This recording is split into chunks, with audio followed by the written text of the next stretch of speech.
Hello friends, বলো তো আমি কি খাচ্ছি? আমি এখানে আছে মালপোয়া,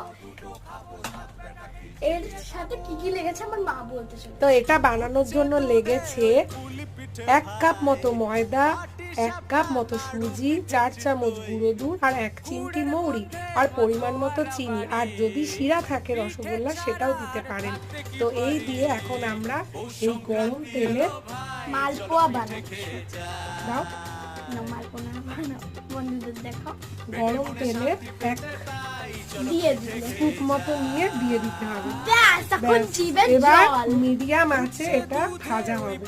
তো হয়ে গেছে আমাদের মালপোয়া। ফ্রেন্ডস, দেখতেই পাচ্ছ ভাজা মালপোয়া গুলোকে এখন পুরো রসের মধ্যে দিয়ে দেওয়া হয়েছে, দিয়ে কিছুক্ষণ ঢাকা দিয়ে রেখে দেওয়া হয়েছে এবং সমস্ত রস কিন্তু টেনে নিয়েছে। আর শিরার মধ্যে মালপোয়ার যে শিরাটার মধ্যে যে মালপোয়াটাকে ছাড়া হয়েছিল তার